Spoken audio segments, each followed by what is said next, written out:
So today's guest went from creating a couple of very cool foodie shows on YouTube to now owning two very cool barbecue houses in New York. Vegetarians beware and carnivores eat first before listening. This episode is one with the lot. Welcome to the Small Business Big Marketing Show, where successful small business owners share their secrets to take your marketing to the next level. Now here's your host, Tim Reid.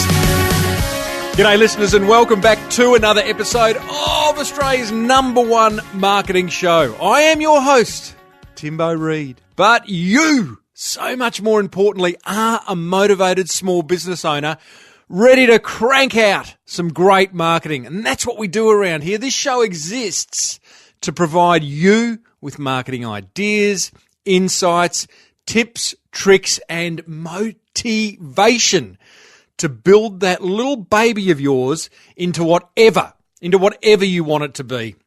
So I'm excited to bring you this show and each and every episode of the Small Business Big Marketing Show.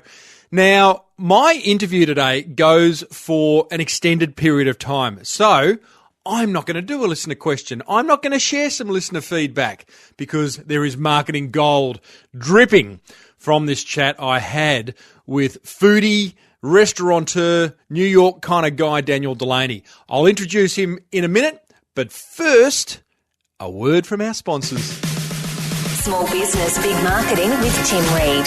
SmallBusinessBigMarketing.com. Now, guys, you know this show is made possible by the good folk at Net Registry and the good guys at 99 Design. So if you'll allow me a minute to indulge myself and share with you a couple of ways to help you get your marketing underway, which allows you to focus on your business. Number one, 99 Designs. It's a design competition website, and it's brilliant. It's got a 100% money-back guarantee. So the downside is there isn't one.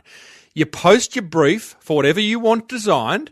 You get logo designs from $299, social media pages from $149, clothing and merch, hey, bit of merch from $189, and the list goes on. You post a 7-day design contest. They help you with the brief.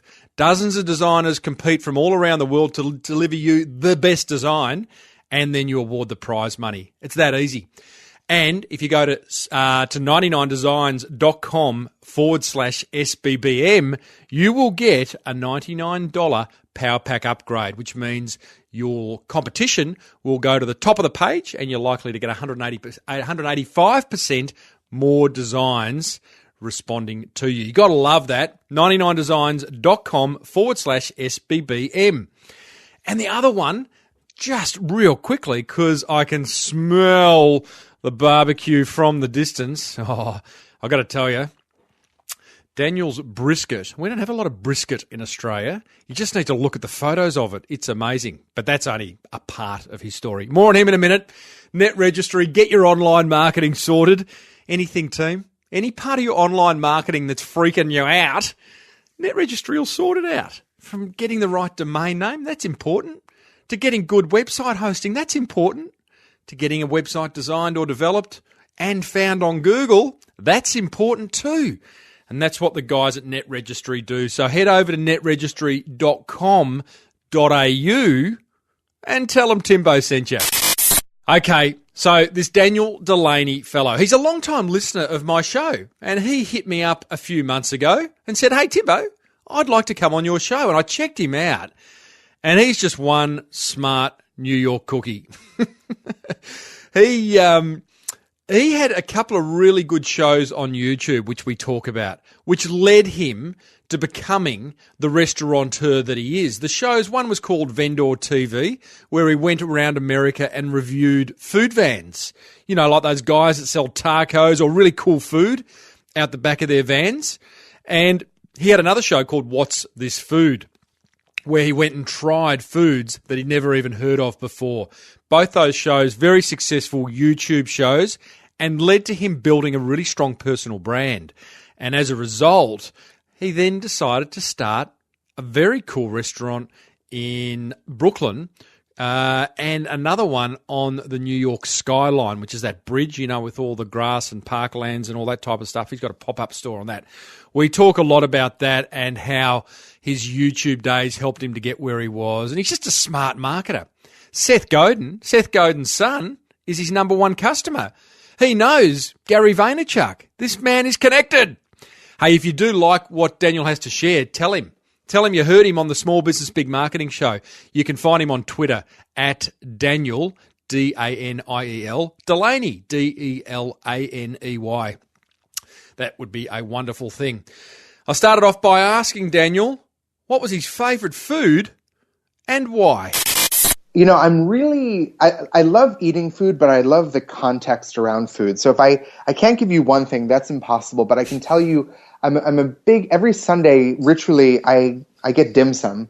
I love dim sum. So that'll be my Sunday breakfast. But if someone said you have an opportunity to have maybe one bite, I would either go to this wonderful pizzeria in Brooklyn, which is called DeFara's. And when you visit New York next, and anybody that's listening that visits New York, there's no other slice of pizza that you need to have in your life, or certainly in New York, besides this. So it's called DeFara's. Wow. Or there's a wonderful fried chicken place in New Orleans called Willie Mae's Scotch House, which is an amazing story in and to itself. But the fried chicken and the whole culture around the place is just absolutely touching and wildly delicious. What do you mean touching? This is a story of a woman that has operated this whole business for her life. She's in her 90s now. Her granddaughter had pitched in, but when Katrina came, the place was leveled, completely decimated. And some of the folks, there's a great organization called the Southern Foodways Alliance, founded and kind of head by this wonderful gentleman named John T. Edge, who's always on Food Network and such. And they banded together, raised funds, and helped them rebuild the restaurant after Katrina, just because the contribution to New Orleans food culture that Miss Willie Mae Seton made it's so tremendous. She's such a staple in the culture. Yeah. Dan, this is such an interesting interview that we're about to have, and what I love about what you've done, and it's hard because this is audio, and so much of what you've done and do is visual. But when you approached me to come on this show, and I started looking at your website and the businesses that you've got, it was like, wow, you really package up the concept of eating, in your case, brisket, because that's kind of what you sell, in such an engaging, emotional way. And your marketing and your branding is beautiful. So let's start from the start, because you didn't just open up a restaurant, a barbecue house in Brooklyn, did you? No. So everything is, as I was saying, there's this huge domino effect. Everything is very connected. It started for me in college.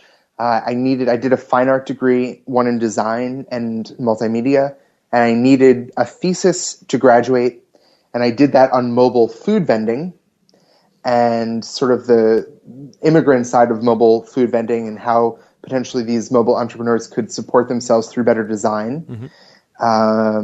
And then after that, I didn't know what to do. I thought I was going to try and work at Facebook or something in the tech space, but just plans didn't pan out, and I found myself scratching my head and decided that what I would do was, I don't know if you know Zay Frank, but I was, a big follower of his at the time. And who is he? Just, I think it's a little bit dated now, but I think that he is, when somebody says to me, point to one of the most creative thinkers on the internet, this is the person I go to. When podcasting wasn't even a thing, he created this show. He did it every day for a year, and he was one of the most engaging individuals. I mean, he did these fun projects. Like one that just comes to mind was Earth Sandwich. He said, find through this community that he built. He said, find another person that watches the show at your exact inverse latitude and longitude, and put a piece of bread down on the globe, on the Earth, and take a photo. And he had just the most amazing participatory activities. Right. Really worth checking out. But he speaks at TED and all these things now. Oh, really? Yeah. Well, okay. I interviewed one of the TEDx curators last week. Is Zay Frank? Is that Z-A-Y? No, it's just Z-E. Yeah. Frank, yeah. Yeah, we're pretty weird over here, the way we pronounce stuff. Or maybe you are. I don't know. Maybe. Okay, so he inspired you? Definitely. And, and then I became friendly with Gary Vaynerchuk, and I was hanging out at Wine Library. You are dropping names now. Right, I know, right? Gary V. Are you going to introduce me to Gary V? Do you not know him? Oh, mate. You get him on this show, I will come to your smokehouse and give you a very unusual hug. Of course. I mean, I would love to make that introduction. So, I started hanging out with him in New Jersey when he was kind of podcasting with Wine Library. Wow. I think he was very influenced by Zay Frank to get started. Mm-hmm. And I became more and more interested in podcasting, and then also like some of the folks like Kevin Rose and such in Revision 3. And so I was very inspired by what they were doing. I really liked it and decided that, well, and this is an interesting thought.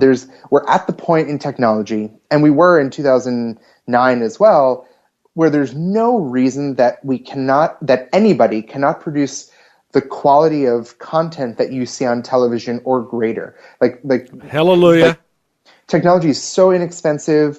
And so I called upon, I had all these people that I went to school with that had great degrees in design and film and this and that. And I just said, hey, let's make a show about food trucks. And it just coincided with the fact that in the United States at that time, it started to bubble. People were excited about food trucks, very much thanks to one in Los Angeles called Kogi and one in New York called the Waffles and Dingus. And these two food trucks became really popular on social media, and they, I think, very much sparked a little bit of a renaissance.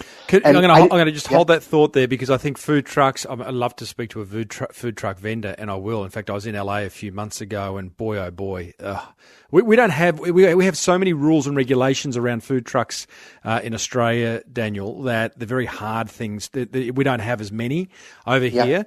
But just talking about food trucks, and tell me, you've got more experience with them than I have, that they just do one thing really well, don't they? And therefore, they become known for that thing. It's just such a great marketing ploy.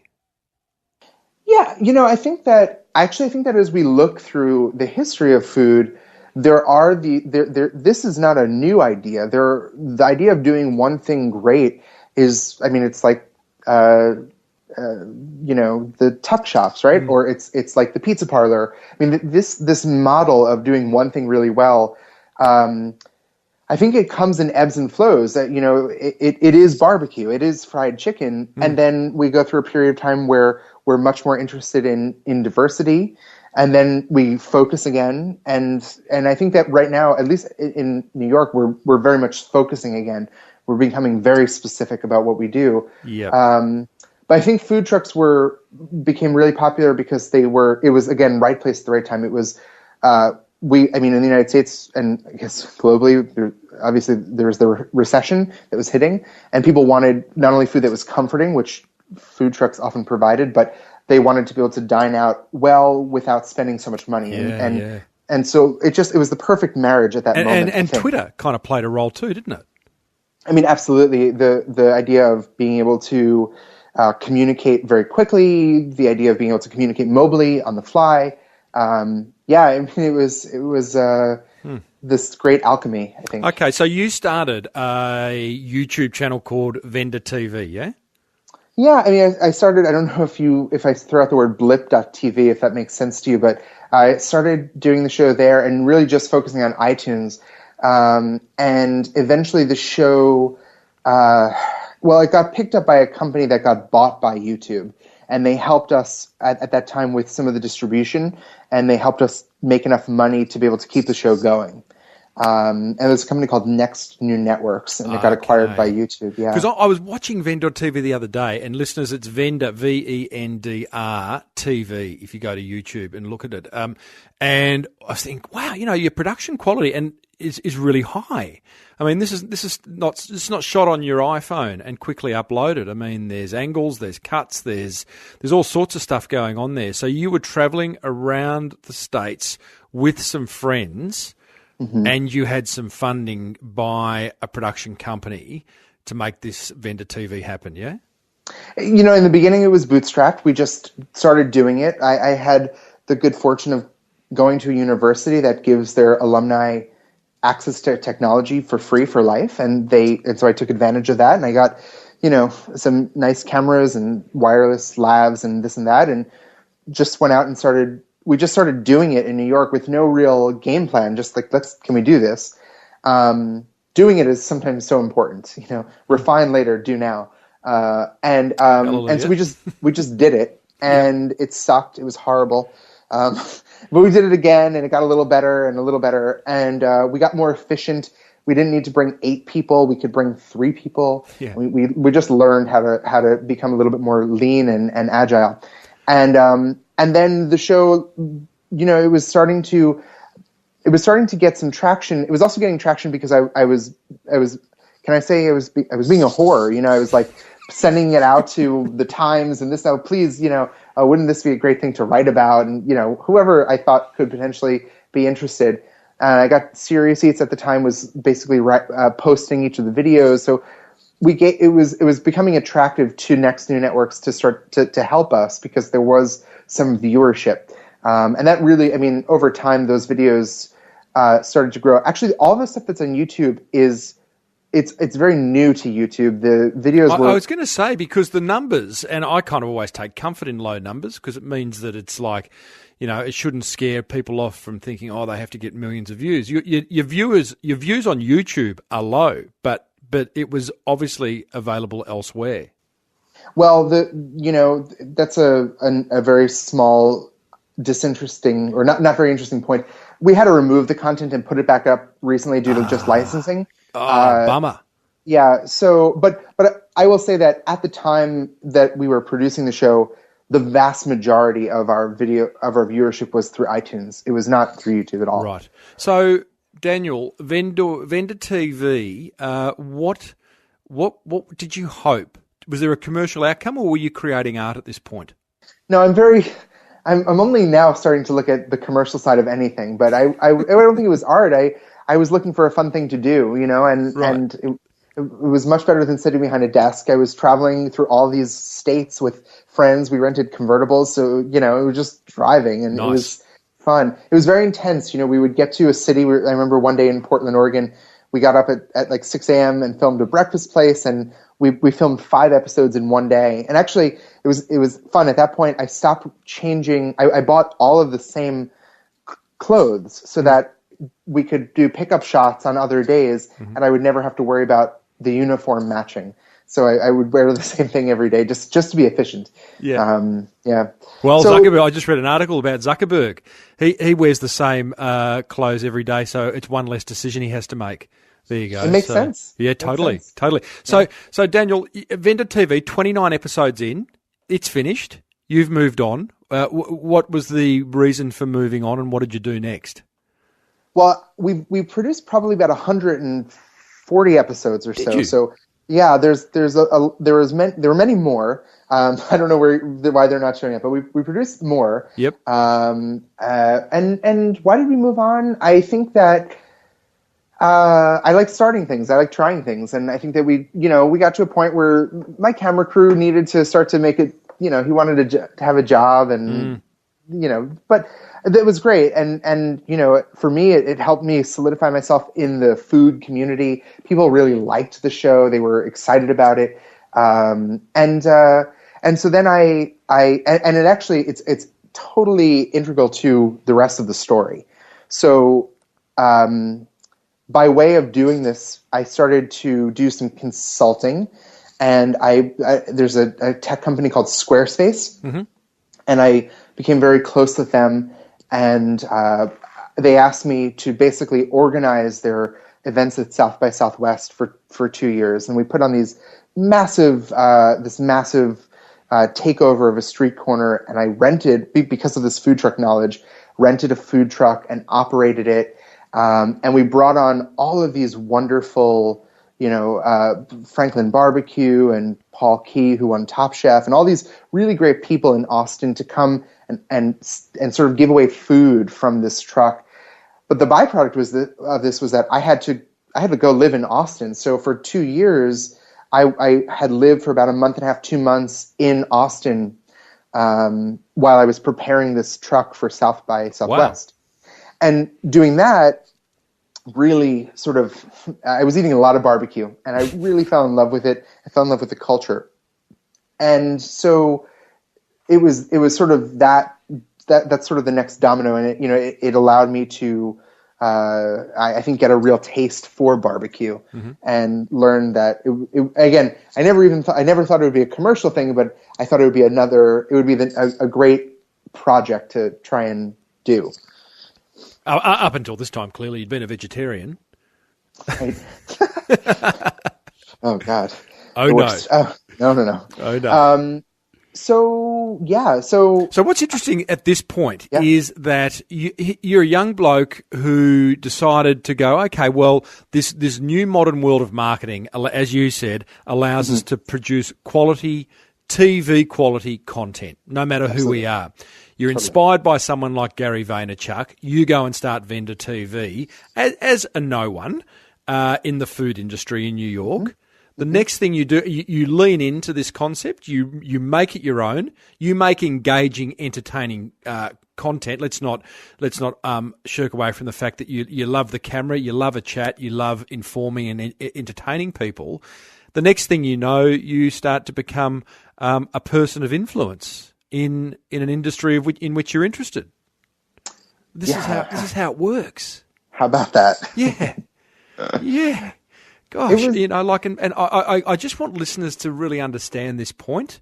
You get it. Previous guests like Melissa Maker of Clean My Space get it.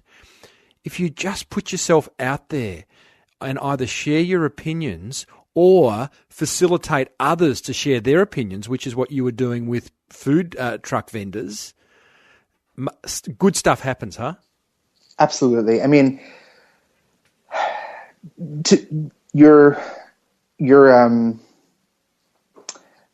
way you phrase it is very inspiring. The way I would say it is that people are really hungry. They're really hungry to like, media is really hungry for stories, and people are really hungry to learn. And I say it this way because when I think that when I look at it in a very tangible sense, it's really not that hard. Like it's, if people are not talking about you, I think that you're doing something wrong, because it's like the barriers are really low right now. Like it's people are so hungry for information, and even though it's noisy, the space that we're in is very noisy. A lot of people are talking. With a little elbow grease, I don't think that it's very difficult to push yourself forward. Do you know, I find that really interesting coming from you, who's sitting there over in New York and go to other parts of America. I say this from my keynotes from stage when in Australia, because the bar really is low here. Any Australian or New Zealand person listening to this, the bar's low. Do what we are talking about right now and you will win. In America, it is crowded. You guys are ahead of the game. There are a lot more of you doing a lot more of this, but it doesn't. I love the fact that you are still upbeat and saying that there's still an opportunity to do what essentially is helpful marketing. Absolutely. And the other phrase, I don't know if you ever read the book by Marty Neumeier called Zag, but I think that one of the most important. We were a counter service restaurant. You'd walk up and get your food. And at a certain point, we saw other barbecue places that were opening that were doing the same thing. And we switched to be a table service restaurant. And we said, okay, how do we build the most romantic barbecue place, a place that you want to go on a date? The point is, the only thing that you can't do is stand still. If you're not moving, you're sinking. So you have to be dynamic. Correct. Can't stop. Okay, so Daniel, moving on from Vendor TV, what was next? You did this work at South by Southwest. Obviously, that gets you big. Again, that builds your exposure, your personal brand. Did you then start What's This Food, or when did that begin? It was all happening. There was definitely an overlap. I remember working at South by Southwest, and then also every morning waking up early and filming What's This Food. I was doing a lot of things at once. I was juggling a lot. So explain What's This Food? Well, I guess the only idea that never made sense to me was just getting a job. And I like exploiting what I'm doing, which means if I can also derive learning out of making money, or if I can, for example, build credibility by making money, that's awesome. Mm-hmm. So What's This Food was, I just wanted to learn more about cooking, and I wanted to learn more about ingredients. And I think it actually truthfully came out of a desire to build at that time, as I think about it, it's all going back. In college, I kind of designed a prototype for a thing called Recipo. And the idea was that this is obviously pre-iPhone and all these, but it was like a little, like a Casio device where you could go into the grocery store and type in cherimoya, or you could type in kiwano melon or something like this. Yeah. And it would tell you what that is and show you how to cook with it. And this was always an idea that I had in the back of my head. What's This Food was how I knew how to actualize that. And so, yeah, and it was just, sometimes when you have these ideas for too long, you have to do something about them. And that was this. What's interesting about this, I also wanted to exercise making things more. I like producing things, and I don't like not moving. Mm-hmm. So I wanted to set some constraints. The constraints were I would produce a video every single day. And I started on January 1st, and I would do it 7 days a week. And each video had to be an ingredient that I didn't know anything about. And I would source the ingredient, learn about it, create a recipe just in one day, create a recipe, film the episode, edit the episode, and post it in one day. Wow. And then the other thing that's really fun about this is that I also thought this would be a great opportunity to try alternate sources of generating revenue. So instead of placing ads on platforms like, let's say platforms that are going to display advertising in the pre-roll or at the end of the video, I thought, well, what if we do more integrated advertising? And so I sold every single day of the year. I sold advertising against the content manually. I was wondering what those little spots were, because they were just to explain. If you watch an episode of What's This Food on Daniel's YouTube channel, you the first thing you do is a live read to camera of an obscure brand that you probably never heard of. Yeah, and so but it's relevant to what you're talking about in that episode. Yeah. So in between filming and shooting, I was also picking up the phone and selling, these ads against each day's videos. What's it like surviving on an hour's sleep? Well, my girlfriend at the time was committed to this. She quit her job. We just did this together. It was a fun, but also harrowing experience. So that sponsorship thing. So interesting. So that worked. You were ringing people saying, "Hey, listen, I'm about to do. Okay, I'm looking at one. How to make a pumpkin pie. What are pumpkins? Sure. Who did you approach for that episode? How did you identify them, and what did you charge them? So we basically just trawled the internet trying to find artisanal food brands that we would reach out to. And we definitely were sending out sort of like batch emails, sort of templated emails. So you would boom, boom. Just to see if there would be any interested leads. What we ultimately, there had been this, I'm forgetting what it's called, but there was this e-commerce platform that was, again, another little nugget in my mind, an e-commerce platform that sold like unique items, and they would do a limited quantity of them. So they would have 100 items, and the first item would be $1, and the second item would be $2, and the third would be $3. So maybe these were like it was like a custom Lego or a limited edition painting, and the guy would produce 100 paintings, and so if you bought the 100th painting, it would be $100. But if you bought the second painting, you'd pay $2 for it. And so there's an equation, which is that you take the highest number and you multiply it by the highest number minus 1, and you divide by 2, and that tells you what the gross is if you sell it all. Right. And so I applied that to a calendar. So we did, the first day was $1, second was $2, third was $3, and the last day, like Christmas or rather okay. January 30th, would be $365. That's clever because your audience is building. Oh, well, exactly. Mind you, exactly. any of those prices are cheap, but right. But I get the principle. That was the idea. I don't know that it was I don't know, looking back at it, that any of these ideas were the best ideas, but I built a lot of muscles doing this. This is, regardless, like I'm clearly not doing that anymore, but I can extrapolate a lot of the learnings towards what I'm doing now, and ultimately that's what is the most valuable, I think. So 365 episodes later of What's This Food? Well, I made it through about 260, and it didn't. I couldn't do it. I tried, but I'm proud of 260 something. So you should be. Yeah. Did an opportunity come knocking? I think that I was getting to this point now where things are overlapping, and I started to become more interested in barbecue. And so, at a certain point, I think I had to make a decision, and I decided not to continue doing the show because I wanted to try and pursue this.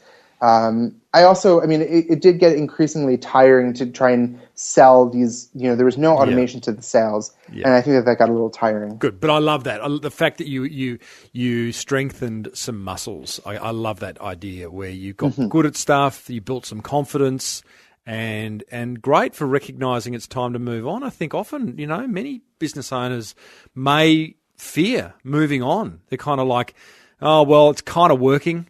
If I move on, it might, the next thing might not work at all. So I think there's courage in that. You had a pivotal moment then, Daniel, in New Orleans.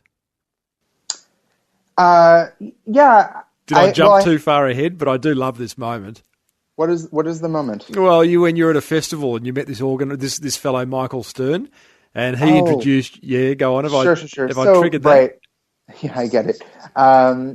Michael. He's a gem. Really great guy. So Michael, as a plug for him, is the author of a series of books called Road Food, which if anybody travels to the States, it's a worthy read, and it kind of shows you all of the little offbeat diners and roadside stands in the country that produce really great food. And he and his wife traveled the country chronicling all of this, and he was definitely an inspiration. He asked me to come down to New Orleans to film an episode of Vendor TV, and about a festival that he was having in the French Quarter in New Orleans.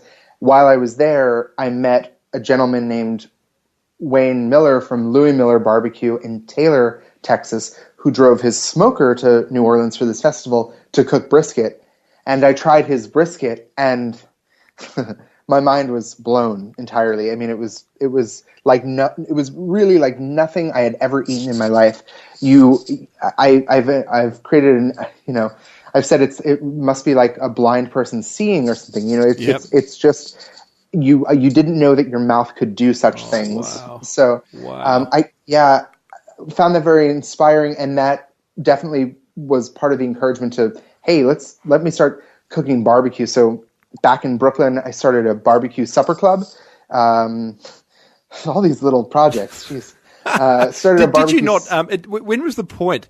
Because now we're getting to the pointy end where we're going to talk about your current businesses. But did you not purchase, I don't know what you call them, a smoker, a large barbecue that you towed back from Texas to New York illegally?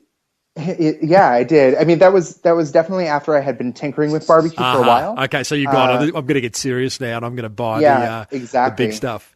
So I was down in Austin and talked to a friend of mine that owns a barbecue place down there, and he hooked it up. He said, if you think you want to do this, and he said, here, take one of my smokers. And brought that up to New York without any game plan whatsoever. Put it in my very generous family's backyard, and didn't know what to do. Right. I knew a lot of things. I knew that cooking on it would be illegal. I knew that I didn't have a kitchen that was commercial, nor did I have the money to basically start that. Nor did I have the money to buy meat.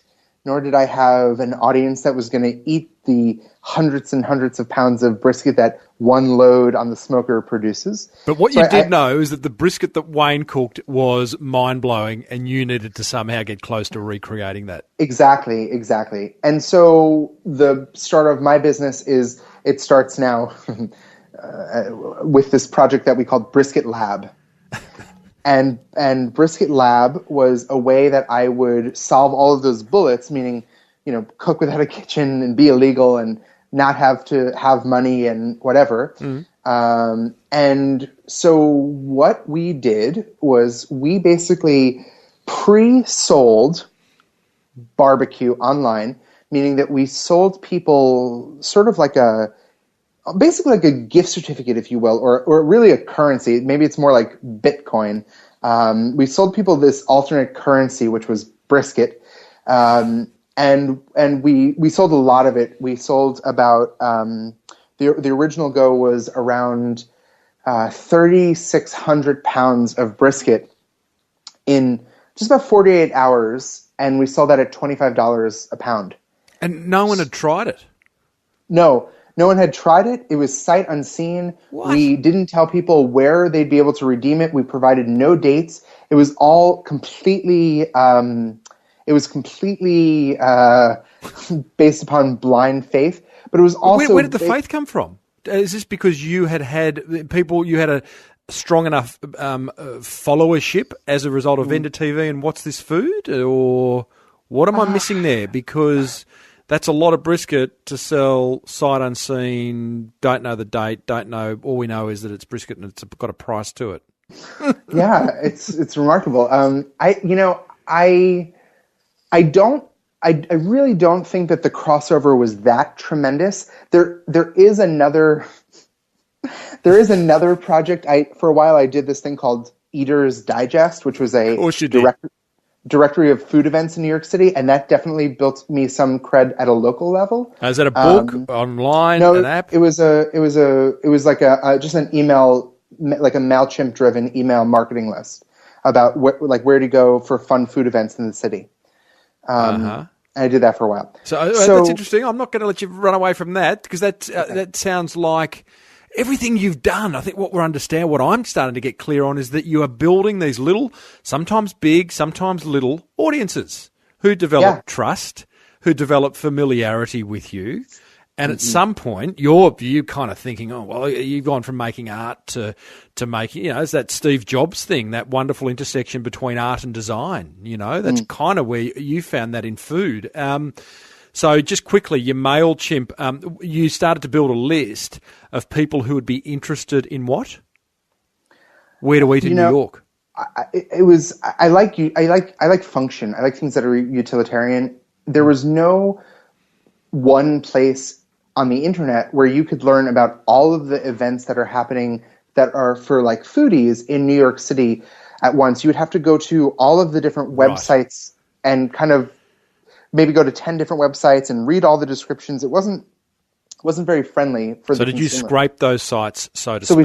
We scraped them. We populated them into a very no graphics, no advertising. It was just a very simple black and white text only email that we put out. Very very driven towards utility. I'm getting it now. So another group of people who look forward to the next thing Daniel Delaney is going to deliver. So you sell out of your brisket, sight unseen.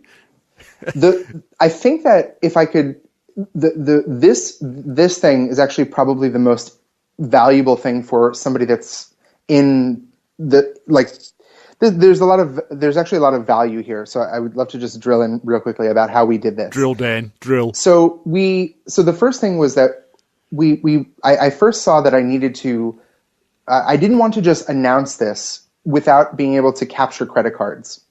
Or rather, I didn't want to. I wasn't ready to capture credit cards, but I wanted to announce this. That's the better way of saying it. Announce what? Announce the sale of the brisket? That we were going to do Brisket Lab, that it was coming. And I thought that, and so what I did was I used a platform that I love, and actually I have a new project that I'm doing, and I just used it again today. But the platform is called LaunchRock, and it's a coming soon platform. So you can build a micro website, like a little website, a splash page, if you will, that says we're about to do this. Put your email address in if you're interested, and we'll let you know when we're ready. And LaunchRock also has a nice mechanism in it, which is that after somebody subscribes, you can incentivize people to share socially, and you can keep track of those referrals, Nice. and so you can reward the person. I like that. So we built it was a very cryptic copy that we wrote. It says something to the effect of, in the summer of 2012, we're launching an underground smoke meat guild, and we're looking for hungry carnivores with distinguished palates to help us steer our brisket towards the motherland, and blah blah blah blah blah. And I had no images, I had nothing, so I basically just made it all kind of funky text, because I really had no assets. And so we put this up, and then I sent it out on my list, but which wasn't giant. And then I also I sent like the cryptic messages to Eater.com and the New York Times and all the different publications. Oh, love it. Love it. Building up a little bit of suspense. Exactly. And so they said, what is this thing? Some sort of weird underground smoked meat, something is going on. And so they started publishing it, and we had around 8,000 people drop in their email address to be notified when we were going to launch this. Oh, yeah. I'm looking at LaunchRock now. Does LaunchRock allow you to do that? Well, obviously, it captures their email address. That's all it's for, yeah. Tell me when it's out. Tell me when it's on. Yeah, exactly. It's great. Yeah. It's great. So built this list. We were going to use Kickstarter originally, and I felt that it would be damaging to the brand to go that route. So we didn't use Kickstarter, and instead we built our own kind of e-commerce platform, which was really, really focused around motivating people to make a purchase. And so the way that we did this, we still had no assets or graphics or logos, but the way that we did this is that on the front in very large, at the top in very large type, it says Brisket Lab has 3,500 pounds left. And every time somebody made a purchase, that number went down. Nice. So when people went to the website, they're like kind of just reading about it, and they're watching this number like tick down pretty aggressively. A pretty practical question here, Dan, but there'll be a lot of listeners. You're a tech guy. You're tech savvy. There's a lot of listeners who have ideas, but how are you getting these websites built?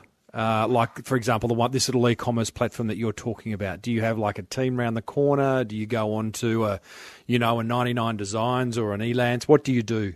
Just quickly. So, I mean, for that specifically, I designed what the page would look like just in Illustrator, and then I had we used the e-commerce platform called Shopify, and we basically hacked it a little bit and created a skin that would live on top of it. Gotcha. That felt very, very unique and very custom. A friend of mine is a developer at Tumblr, and he helped me code it.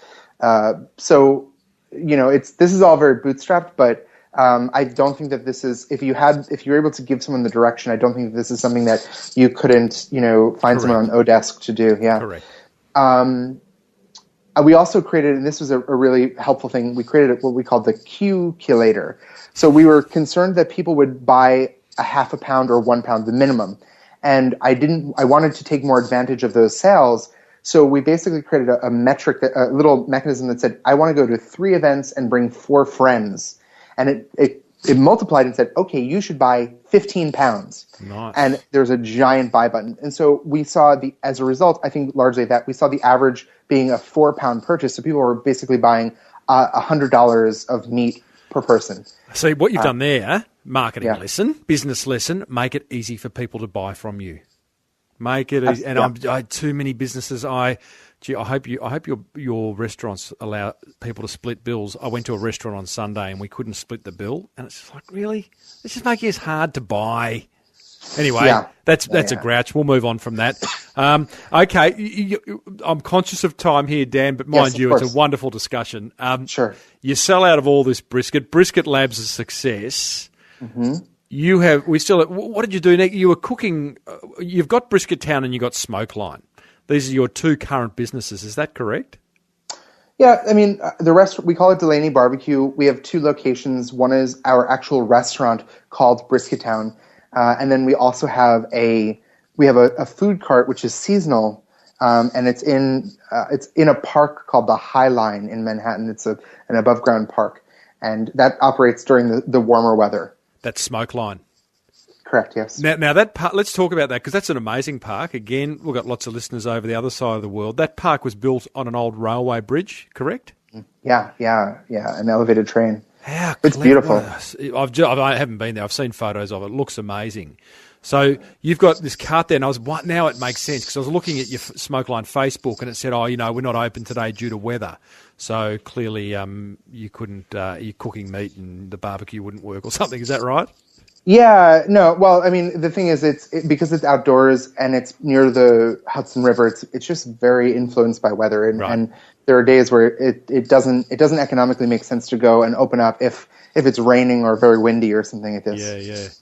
Yeah. So BrisketTown, which is your sit down restaurant, did that open up as a result of Brisket Lab? It did, very directly. So we were getting toward the end and we didn't know what the next thing was. And we said, well, let's open up a pop-up restaurant. And so we went back to those people and we did another fundraiser that same way. This time we sold 4,000 pounds in 24 hours. So it was an even more aggressive sale. And we took that money plus some private investment and built the restaurant. We built the restaurant very quick. I like to move very quickly.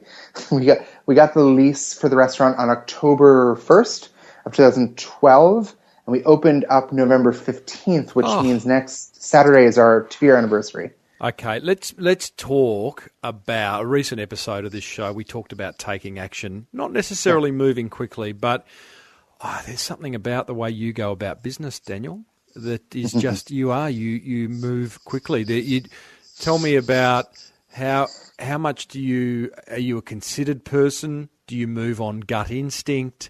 Do you get a feeling that just says that frightens you so much that is like, if I don't do it, I'll be really annoyed with myself? What goes on in the mind of Daniel Delaney in order to take such swift action? So I feel like a little, it almost feels arrogant saying this, but I think that through an education in design with a very, very strong focus on critique, I feel like I've built a very strong intuitive side, but there's good judgment to that. So I'm very much driven by a sort of a gut instinct. I prefer to act now and apologize later for most of the things I do. I just like to do it because ultimately, and I think that this is a very important thing to realize, like not everything that we do works. Most of what we do does not work. So Beautiful. to spend so much time thinking means that you're not taking action, and you actually might fail at the thing that you're doing. So I think it's best to iterate as quickly as possible all the time, and we do. Now that we're running the business, all of the things that I've learned over the few years are we put them into practice very, very aggressively. Mm-hmm. And I think that everybody that comes to our team it's a little shocking because it's so abnormal for how most most restaurants run. Most for example, businesses. We don't use email. We use Asana instead of email. What's Asana? Sounds like something an Indian meditation temple. It is. It's the name of a yoga pose, but asana, yeah. But it was created by some of the founders of Facebook, and it replaces email in any organization where collaboration is very important. So I don't. That's a great thing to research. Everyone should check it out. If you have flooded inboxes, which I'll put that in the link in the show notes for sure. It's amazing. So that's one thing. We change our website usually every 3 months. Wow. We overhaul the whole website. Why? Because we can always be better. And like sweeping change, or like Coca-Cola's improved their logo since 1902 ever so slightly, but it still looks like the same logo. Are you talking about that, or?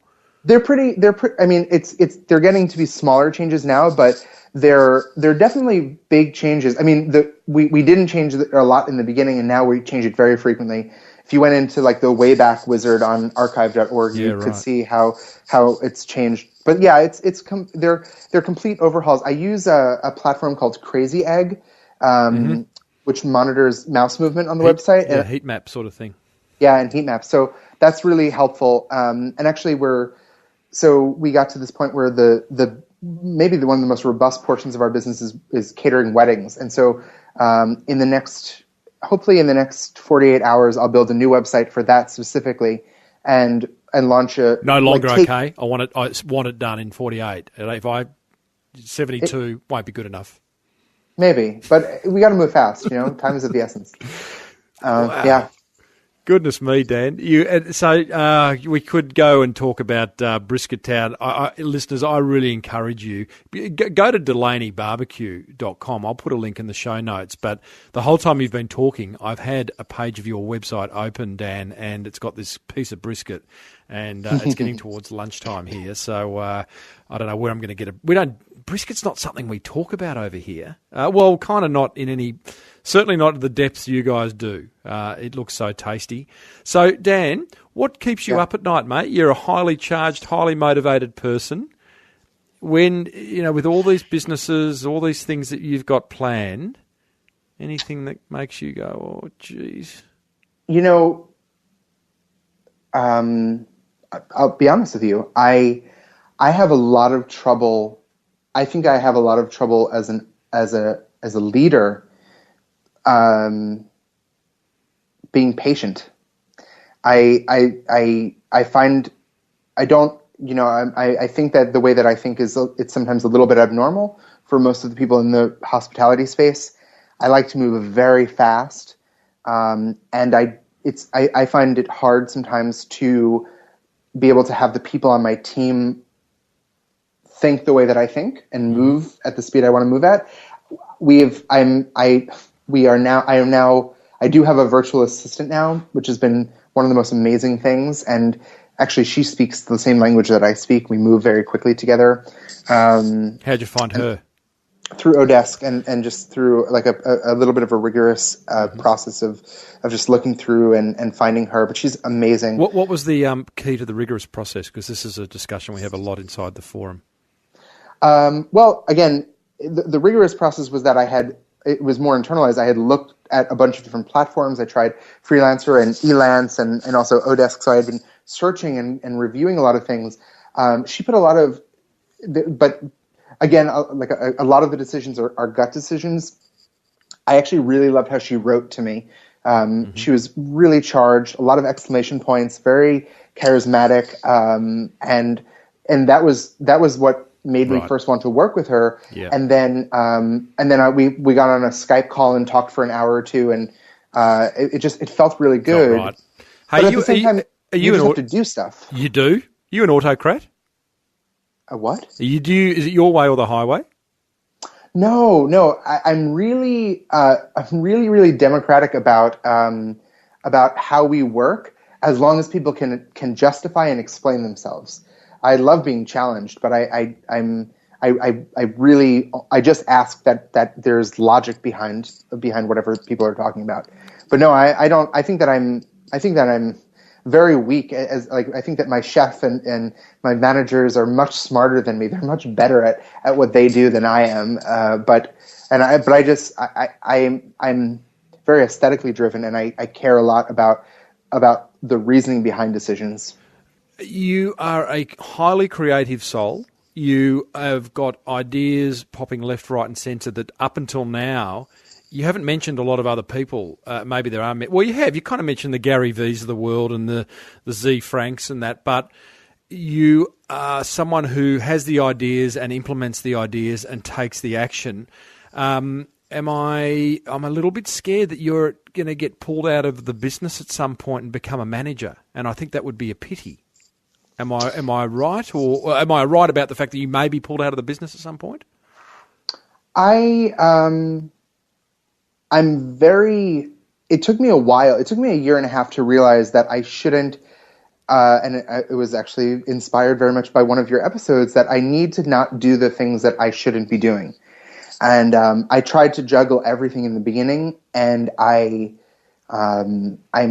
very interested in doing what I excel at this point, and not doing the things that I don't excel at. So, and that's a hard thing to, especially in the restaurant industry, because margins are so small. So people are always trying to figure out ways to be more frugal. But, you know, being efficient and playing to your strengths is so important in this space.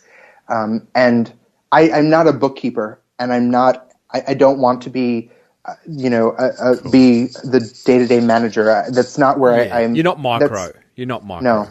Yeah.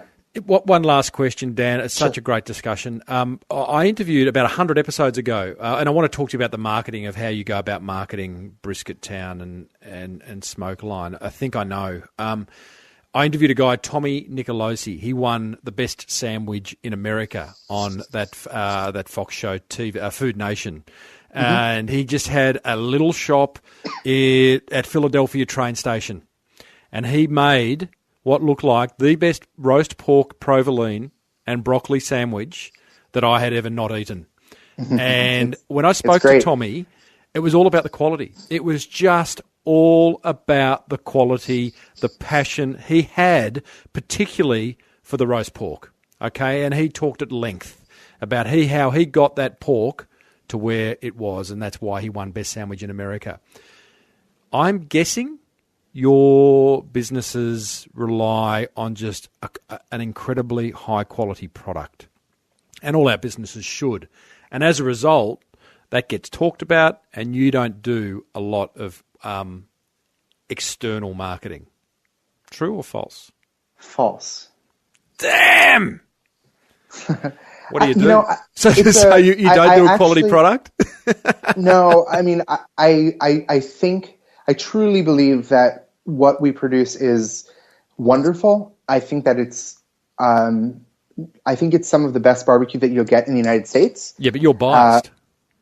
Yeah, but I'm too critical of myself to not, I'll call a spade a spade. I think it's really wonderful, and but I think that no, I don't agree with that. I think it's too competitive not to continually put your name out there. It's so competitive, and I think that there are places that have been around for a while or live in ecosystems where they can bubble up, they can become animalities, and they can somehow self-propel and self-perpetuate. I'm very focused on how we market ourselves. We spend a lot of money on paid advertising. I focus on online or off? Online, yeah, only online. Oh no, some analog things, but very very little. I don't know how to measure it. Okay, Google AdWords and Facebook type paid advertising, or Yelp, or what? Yeah, mostly Google and Facebook. But I mean, I have a team that does SEO for me, and I have that's not as tangible as paid per click ads, but I have somebody that now actually hired today that will be a resident photographer taking photographs and sending them to the VA to put up on social media every day. Wow. So,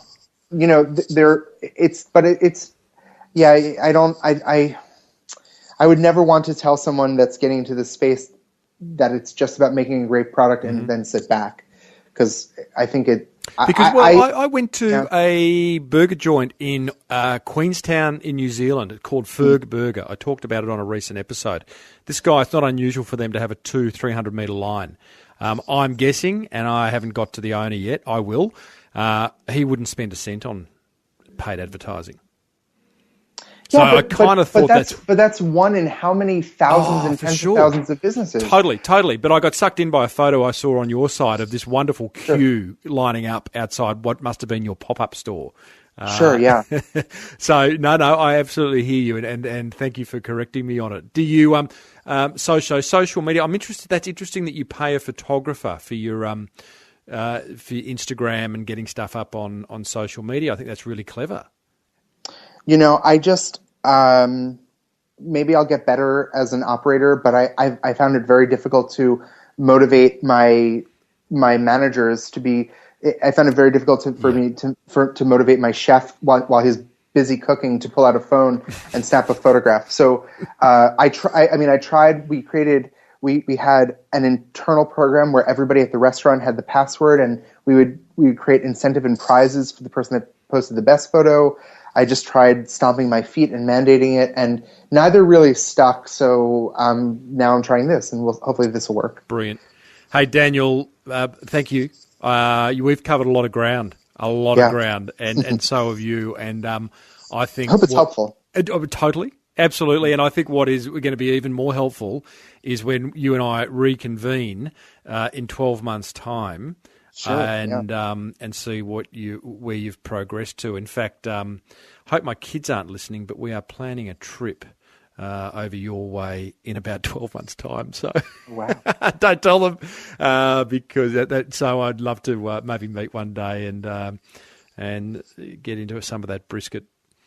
Daniel, that would be wonderful. Love it, mate. Daniel Delaney, thanks for being part of the Small Business Big Marketing Tribe. Thanks so much. Oh, I got to tell you, I am hungry. Go and check Daniel's website out, Delaney Barbecue, bbq.com, and have a look at the brisket. I reckon it could turn a vegetarian into a carnivore.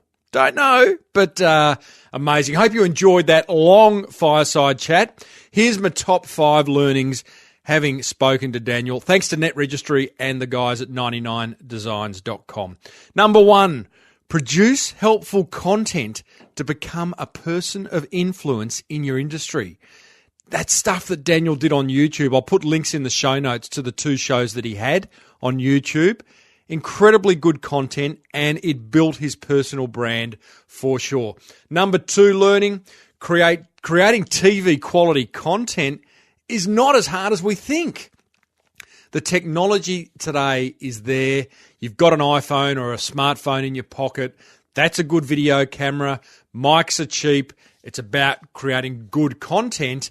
The quality will look after itself. Surround yourself with good people to help you do it, like Michelle Bridges talked about last week. Number 3, if you're not being talked about, then you're doing something wrong. I like that. Shake the can. Make a noise.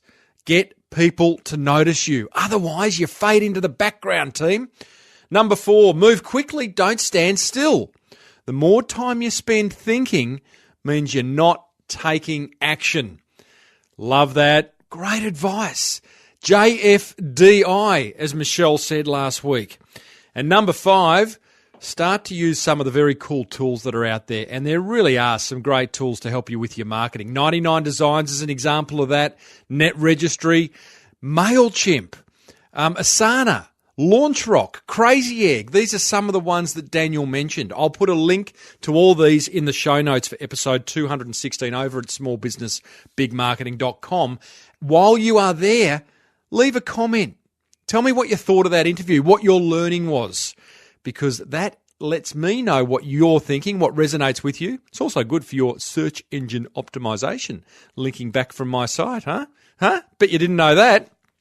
And if you like what Daniel said, hit him up on Twitter and tell him you heard him on the Small Business Big Marketing Show. His Twitter handle is @DanielDelaney. Righto, motivational marketing quote of the week comes from Bill Gates. I reckon you would have heard of him before. And he has been heard to say, your most unhappy customers are your greatest source of learning. Gotta love that. Hallelujah to that, Bill. Righto, team, that almost brings us to the very end of this episode of Australia's #1 marketing show. I've got some wonderful interviews in the can coming up, including, speaking of in the can, Simon Griffiths from toilet paper brand Who Gives a Crap. Love that.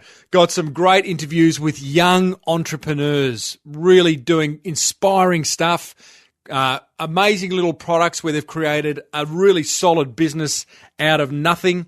And I'm very excited about all the interviews I've got, and I'll be able to fill you in on how I went on the Great Vic bike ride, because I'm recording this episode before I head off for a 500-kilometre ride with my daughter. Hey, head over into the forum. crankmymarketing.com is where you will go to join. See you inside to continue the marketing discussion.